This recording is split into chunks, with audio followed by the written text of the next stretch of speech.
All right, this is our review for our genetics test, which is happening tomorrow. So up top, we have meiosis. So we went over meiosis today. The main thing I want you to take away from this is that meiosis produces 4 gametes. Gametes are sex cells, so these can be either eggs or sperm. In the process, meiosis goes through 2 phases. It goes through 2 stages or 2 cycles of PMAT, prophase, metaphase, anaphase, and telophase. I also want you to take away this, the difference between homologous chromosomes lining up and sister chromatids lining up. If we look here, in metaphase 1, homologous chromosomes line up, and in metaphase 2, sister chromatids line up in the middle. All right, I want to skip down to number 3.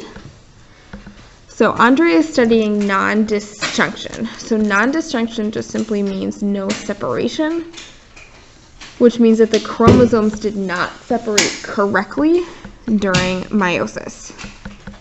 All right, and it even tells you where they don't separate properly.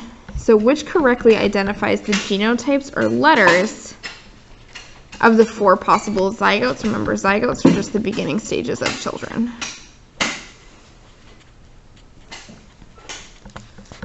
I know that eggs are from a woman and the sex chromosomes of women are XX. So if I see 1 chromosome here, I know it has to be an X because that's the only thing she has to contribute. Sperm, on the other hand, can either be X or Y because those are the sex chromosomes of men. All right. So I'm going to make a little table to organize my thoughts. So zygote 1, 2, 3, and 4. That refers to these. There's always 2 options for a zygote, right? Because you can be male or female, 2 options. So A or B. A is when the male contributes an X chromosome, and your B option is when they contribute a Y chromosome. So for zygote 1, I see that the female has contributed 1 X chromosome. I see 1 chromosome in here, so that's going to be the same for both options. For zygote 2, I see that there's 1 chromosome in zygote 2 for the egg. It's going to be this. For zygote 3, I see that this egg actually has 2 chromosomes. So if I see 2 chromosomes, that means that I have to write 2 X's for both options. And then for the 4th one, I don't see any X chromosomes, so the woman is contributing nothing. So I'm going to write 0. I just did the mother. Now I'm going to do the father. The father's the one who determines the sex, so it can either be a girl or a boy. For zygote 1, all right, it's going to be XX, 2XX, 3. It's going to be XXX, and 4 is 0X. On the option B, I'm simply writing the Y chromosome for all of them because that's what the father would contribute. When I go back to my answer choices, I'm going to number them 1, 2, 3, 4 to correspond to zygotes 1, 2, 3, and 4. All this means is that this first answer choice, zygote 1, either has to be XX or XY. This matches. For number 2, it has to be XX or XY. We're good. 3 has to be XXX or XXY. This does not match, so it's not A. For this reason, it's not B. If I look 3 down, if I just isolate 3 because I know that's the weird one, I know that it has to be XXX or XXY. This is XXO. This can't be it. I'm going to go through here for answer choice D, and this matches all. Flip to your next page. All right. For this question, really all I have to do is annotate. So meiosis produces gametes, specifically 4 unique cells that are half. Half is just haploid. All right, so I'm basically looking for 4 unique cells that are haploid. All right, so I know I can automatically eliminate 2 and 2. I'm looking for 4, and I'm looking for haploid. So therefore, my answer is C. Number 5, which does not have an impact on genetic variation during meiosis? So my keyword here is during. And I'm asking which has an impact on genetic variation, which is just the reason why we look different. I know that what can impact genetic variation are several things. So before I even look at my answer choices, I know that crossing over, which happens during prophase 1, can increase genetic variation. Independent assortment, which also happens during meiosis.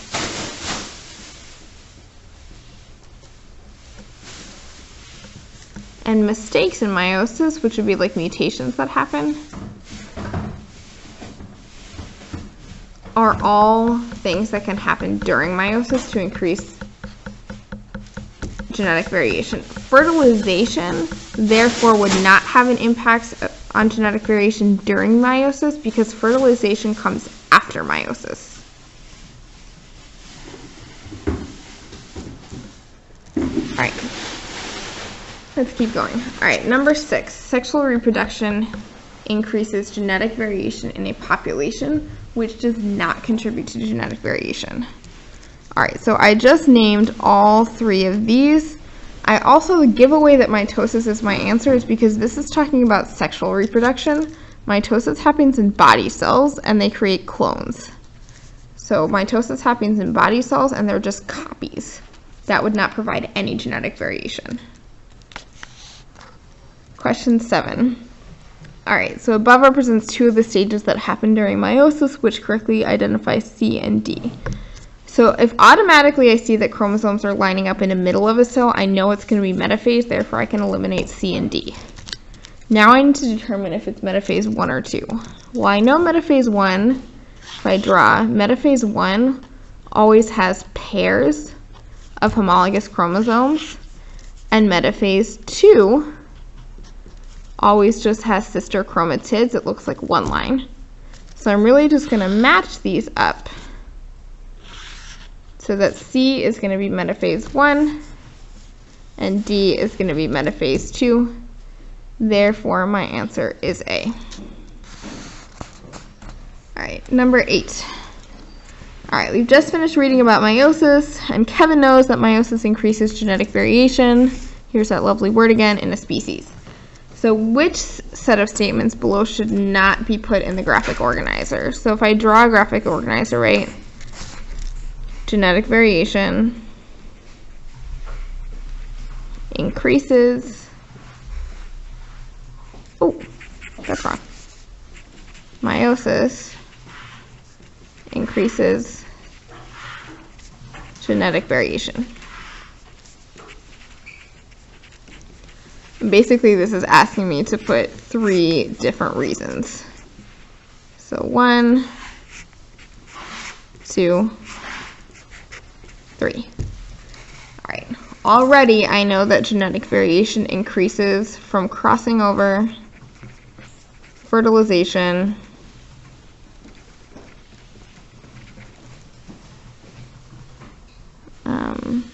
independent assortment,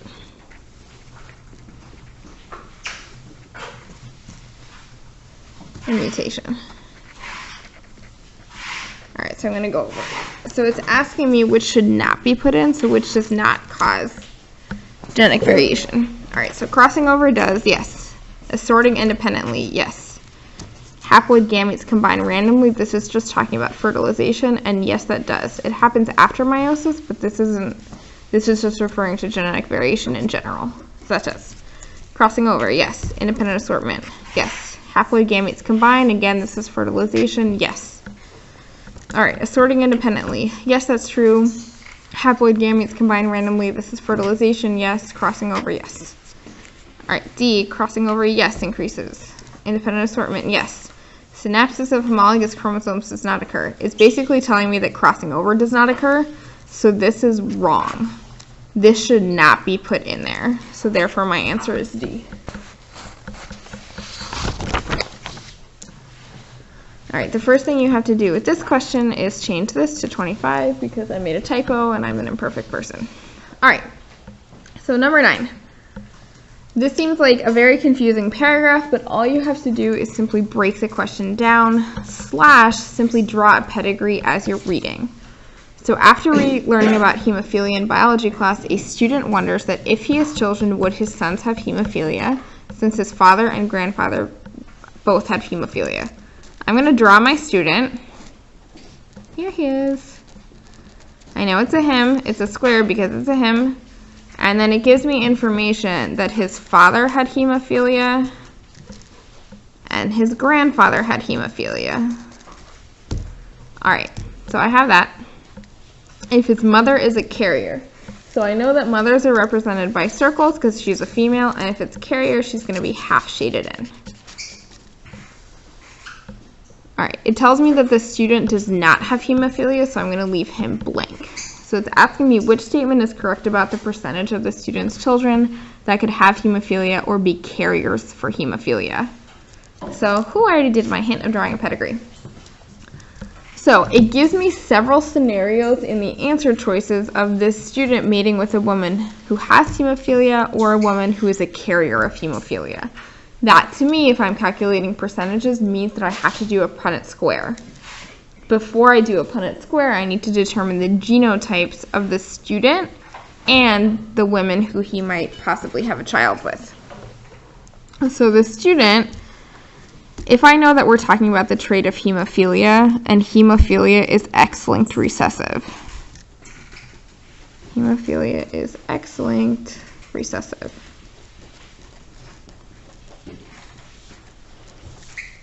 Then I know that the trait is only going to show up on the X chromosome, and I know that it's going to be a lowercase letter to actually see the trait.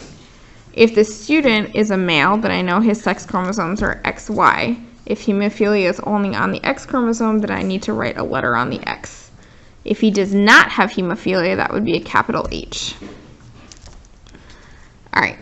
If he marries and has children with a woman who has hemophilia, her genotype would definitely be XX because she's a woman. And if she has hemophilia and it's recessive, I need to see two little letters to actually see the trait expressed. Now that I have my genotypes here, I can actually do my Punnett square. So XHY, because this is the student. And then for A and B, he's mating with a woman who has hemophilia, and her genotype is this. If I do my cross,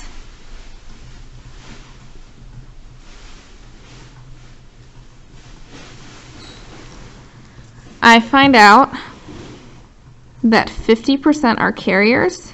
I can tell that because of the heterozygous genotype. So this would be the ones on the left. And 50% are going to have hemophilia. I can tell that because men only need one X chromosome with a little H to actually express the trait. Remember, they can't be carriers for this. They either have it or they don't.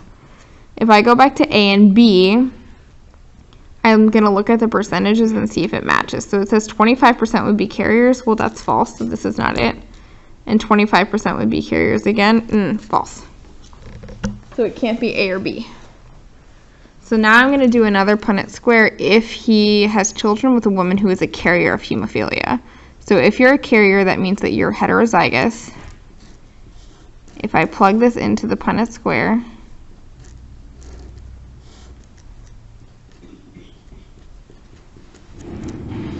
I'm going to get this.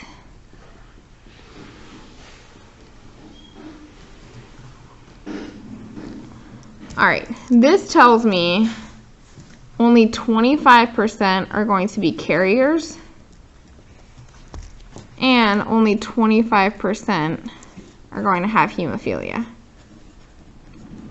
The other 50% up here, they're just going to be normal. So carrier, heterozygous, and have hemophilia because there's only one X chromosome with a little H. So I'm going to see 75% would be carriers. That's false. This is saying 25% would be carriers and 25% would have hemophilia. D is my answer. All right. Keep going to number 10. All right, number 10. Gregor Mendel, the father of genetics, used pea plants to perform his research. All right, we can actually skip down. All right, his results revealed that traits can be masked. Which of the following statements below would be included in Mendel's evidence for masked traits? Well, we need to know that masked just means that the trait skips a generation. So it's hidden. Just like you hide behind a mask. Traits skip a generation. So these generations that they're talking about are named a little bit different. It's telling us that they're crossing or mating true breeding pea plants that are yellow and green. So like your parent generation would be yellow and green. Then the parent generation has kids. This would be your F1 generation. And then if the F1 generation has kids, that would be your F2 generation. If I'm looking for a masked trait, that means that the F1 generation would not have that trait. It skips. All right. So A, the yellow color trait appeared more often in each subsequent or next generation. That doesn't tell me anything about skipping. It's not my answer. The yellow color trait was present only in the F1 generation. Okay, that doesn't tell me that it was present in any other ones. It doesn't tell me that it skipped. All right, the yellow trait was present in about 1/2 of the population of every generation. Again, there's nothing about it skipping a generation. The yellow color trait was missing from the F1 generation, but reappeared in the F2. So it means it's missing here, but reappears. That means that it could have skipped the F1. This is my answer choice. All right, number 11. Chloric acid is a compound used in certain foods to preserve them. Chloric acid can chemically degrade. It's just like break down cytosine to adenine. So remember, cytosine and adenine are nitrogen bases. So if I were to write a sequence,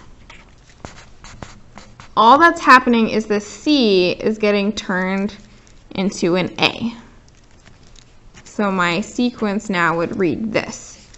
So when one base gets changed into another one, we call this a substitution mutation.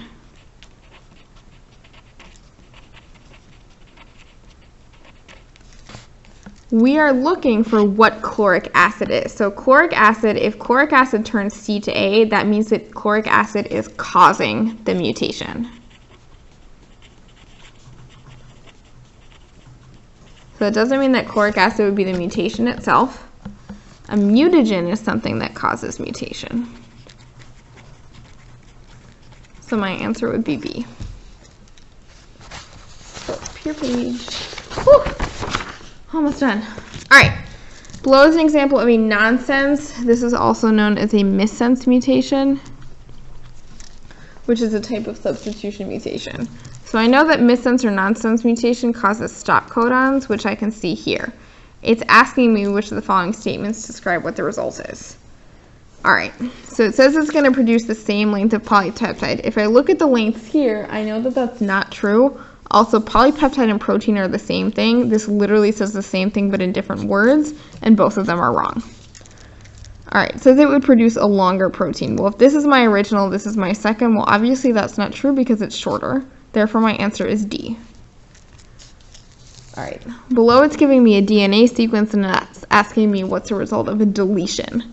So deletion, remember, is you take one away. Take one base away. So honestly, what I do for these is I just count the number of nitrogen bases I have in the original sequence first. So 1, 2, 3, 4, 5, 6, 7, 8, 9, 10, 11. I have 11 bases. If I deleted one, then my answer choice needs to have 10. I'm going to look for the one that looks the shortest. 1, 2, 3, 4, 5, 6, 7, 8, 9, 10. And there we go. My answer is C. All right, number 24. The Punnett square below shows a cross between two flowers, one that produces blue flowers and one that produces purple flowers. Which statement correctly describes the outcome? So usually when we talk about outcome, we're talking about percentages. And as I look at my answer choices, that is what it's asking me. So right away, I'm just going to read my Punnett square and determine the percentages myself. So FBFR is one of the results I get. FBFR, I look, is a blue flower. And And if it's taking up half of the inside of the Punnett square, I know that it's 50% is blue. The other genotype that I see is FR, which is just purple. And it's taking up the other half. This is 50%. So I'm looking for 50-50. So obviously A and B are not correct because it's saying 100%. So for C, 50% will produce purple. Yes. 50% will produce blue. Yes. If you pick D, that means that you didn't read the colors. All right. Number 15, a karyotype. Remember, a karyotype shows all chromosomes.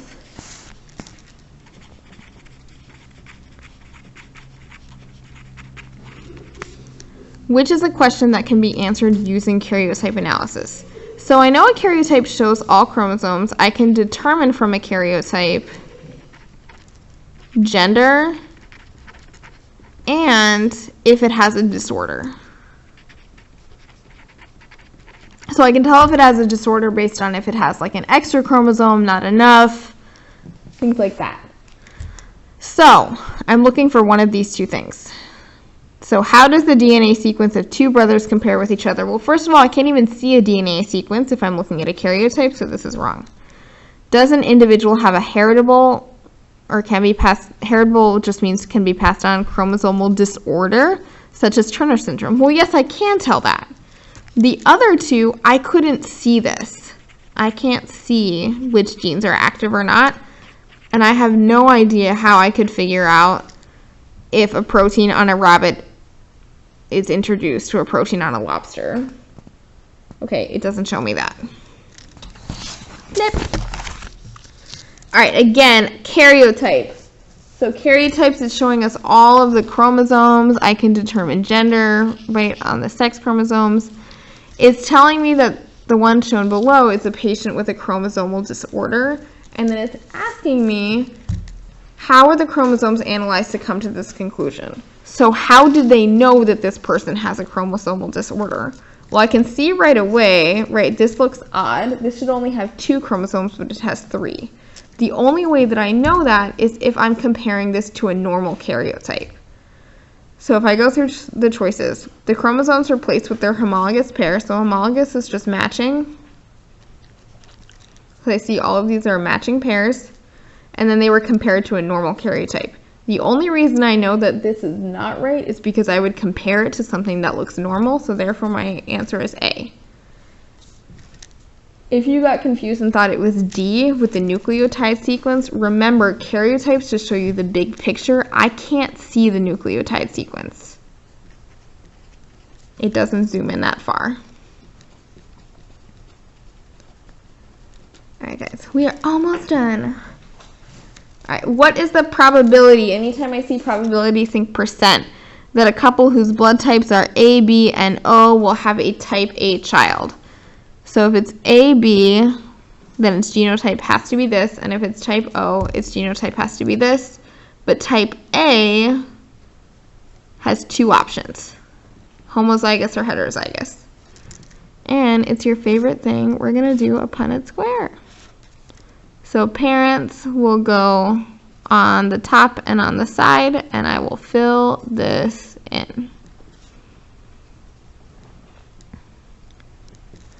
I see that half of my Punnett square has one of my possible genotypes for type A. If it's half, then that means that it's 50%. All right, 18. A couple has a child with type A blood. If one parent has type O, what are the possible genotypes of the other parent? All right, so this is a little trickier. I know that one parent has type O, so I'm going to write that genotype right away. All right, I'm looking for possibilities for the child to be type A. I need to figure out what the genotype has to be for this other parent to get type A. So I know if I just put IA, like this one, I would absolutely have type A. All right. So this is definitely a contender. However, they give me even more options. Ooh. I'm going to test out these other ones. So I, What if it was IAI?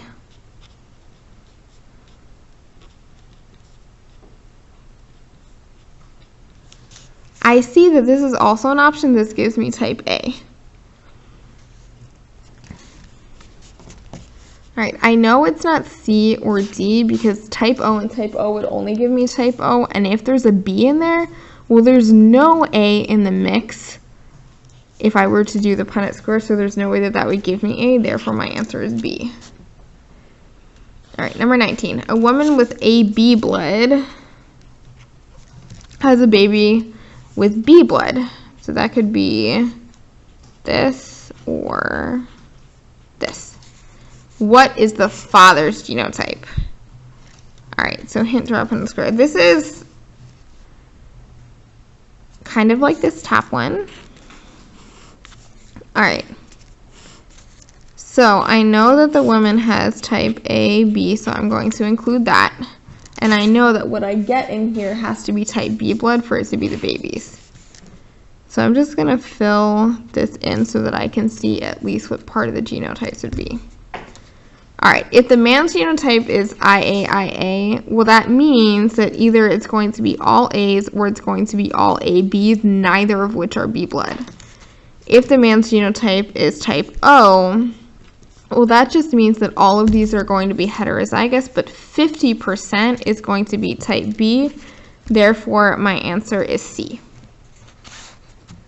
All right, last but not least, whew, we're going to make it. All right, so this girl has blood type AB, so that's AB, and her husband Santiago has blood type A. So I know that that could be IAIA or IAIO. Alright, it tells me though that Santiago's mom had blood type O. So I'm actually going to draw a little Punnett square. Okay, so this is Santiago, and his mom has type O. That means that the only thing that she could give him is type O blood. If I draw a Punnett square just for him, okay, this is his mom. That means that anything that she contributes has to have an I. Therefore, he is going to be heterozygous for type A. All right, now that I know that Santiago is officially heterozygous, I can do a Punnett square. I know that the woman is type AB, and now I know that he is a heterozygous. And I am going to fill in my Punnett square. And it tells me which of the following is not a blood type their future offspring could have. So I see that they can have AB. However, I don't see II or O anywhere, so it has to be B. And that is your genetics review. Good luck on your test.